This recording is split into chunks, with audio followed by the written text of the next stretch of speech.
प्रणीति शिंदे जो कि कांग्रेस पार्टी की मेंबर ऑफ पार्लियामेंट हैं, जिनके पिता देश के होम मिनिस्टर रह चुके हैं, उन्होंने संसद में कहा आतंकवादी कहां से आएंगे ये सरकार को पता नहीं था, ये पाकिस्तान पर आक्रमण करने का एक बहाना था और ये वोट बटोरने का एक तरीका था मोदी सरकार के लिए। अब तो देश और दुनिया को स्पष्ट हो गया है, जो तीनों आतंकवादी मारे गए उनकी पहचान भी हो गई।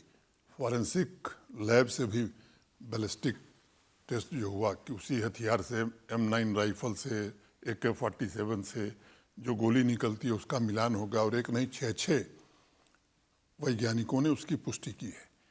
NIA ने जिन 2 लोगों को पकड़ के रखा था पहले से जो उनकी सहायता में थे, उन्होंने भी पहचान करके बताया।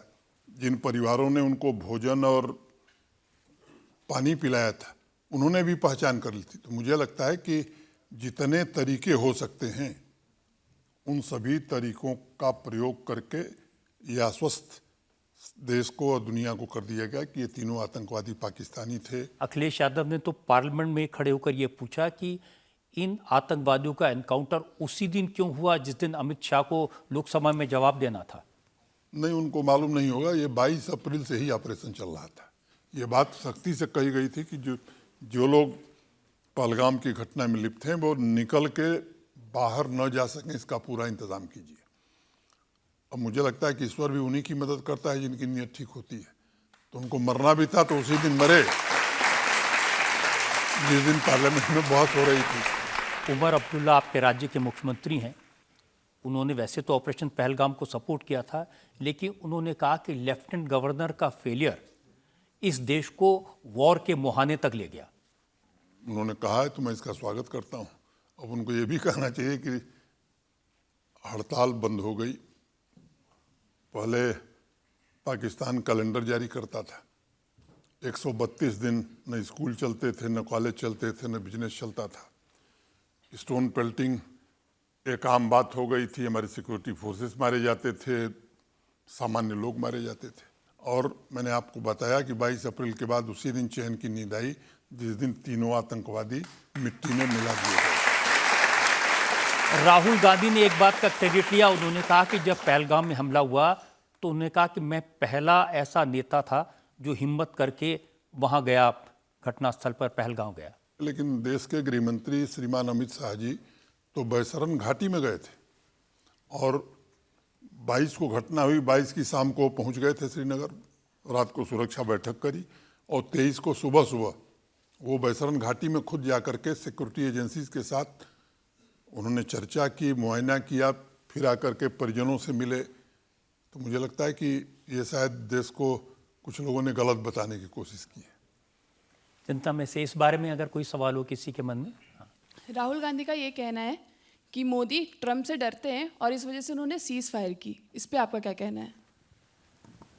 वैसे ये राजनीतिक सवाल है, मैं उसमें फंसना नहीं चाहता हूँ, लेकिन इसका जवाब बहुत स्पष्ट रूप से स्वयं प्रधानमंत्री जी ने देश की संसद में दे दिया है और देश और दुनिया को पता लग गया। उन्होंने कहा कि दुनिया के किसी नेता ने हमको फ़ोन नहीं किया सीज फायर के लिए और भारत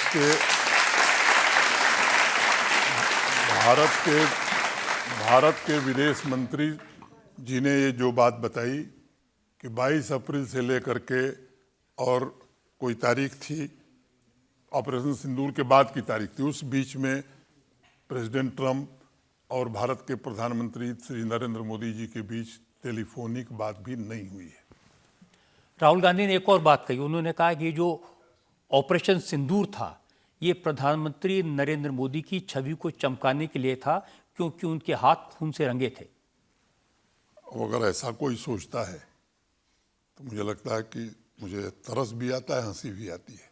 प्रधानमंत्री जी ने कहा कि भारत की आत्मा पर चोट है और पब्लिक मीटिंग में उन्होंने कहा था कि जिन्होंने भी हमारे निर्दोष नागरिकों का लहू बहाया है, बदला ऐसा लिया जाएगा कि उनके और उनके आका सबको ये समझ में आएगा कि नहीं, भारत अब दूसरा भारत है, वो सहता नहीं है। अगर उस पर हमला होता है, उसके नागरिकों पर हमला होता है तो उसका ऐसा जवाब देता है कि उनकी कई पीढ़ियां याद रखेंगी। बहुत से लोगों को ये लगता है कि सीज फायर जल्दी हो गया, थोड़ा और मारना चाहिए था पाकिस्तान को। ये दरअसल क्या है कि भावावेश में हम बहुत आगे सोच लेते हैं। ये बात सेना पर छोड़ी गई थी कि सेना तय करे कि जगह क्या होगी, तरीका क्या होगा, कहाँ तक जाना है। तो लक्ष्य बड़ा स्पष्ट था। वो लक्ष्य था कि जिन लोगों ने पहलगांव में आतंक की घटना कराई, उन आतंकवादियों, उनको प्रश्रय देने वाले आकाओं, उनको ट्रेनिंग देने वाले कैंपों को हमें नष्ट करना है। और वो लक्ष्य मुझे लगता है कि भारतीय सेनाओं ने प्राप्त कर लिया था, बड़ी बहादुरी से प्राप्त कर लिया था। अब पाकिस्तान को ये बात नहीं समझ में आई। आतंकवादियों और आतंकवादी कैंपों पर हमले को पाकिस्तान ने मान लिया कि हमारे ऊपर हमला हो गया, तो वो फिर हमारे निर्दोष नागरिकों पर, हमारे सैन्य ठिकानों पर उन्होंने कोशिश की, लेकिन अद्भुत शौर्य का परिचय दिया हमारी सेना ने। और भारत की जो इंडिजिनस टेक्नोलॉजी है रक्षा क्षेत्र में, मुझे लगता है कि उसका लोहा पूरी दुनिया ने माना है कि तमाम ड्रोन और तमाम मिसाइल के आक्रमण के बावजूद कहीं भी बाल बांका नहीं कर पाया पाकिस्तान। और जब उनको औकात दिखाने की बात आई तो मुझे लगता है कि भारतीय सेना और ख़ासतौर से वायुसेना ने ऐसा पराक्रम दिखाया कि पाकिस्तान को यह समझ में आ गया कि कोई एयरबेस, कोई एयर डिफेंस सिस्टम ऐसा नहीं है जो अब काम कर सकता है। 11 अड्डे चंद मिनटों में तबाह करने का काम भारतीय सेना ने किया। सब कुछ पाकिस्तान का भारत की सेना के जद में था। और तब वो मजबूर हुआ घुटने पर आकर के हमारे डीजीएमओ को फ़ोन किया कि साहब अब बहुत हो गया, पिटाई बहुत हो गई, अब पिटने की क्षमता हमारी ख़त्म हो गई। लेकिन राहुल गांधी तो कह रहे हैं कि नरेंद्र सरेंडर। अच्छा है, राहुल जी यही समझते रहे। उनको मेरी सलाह यही है कि यही समझते रहे, अभी 10 साल और ऐसे ही चलेगा।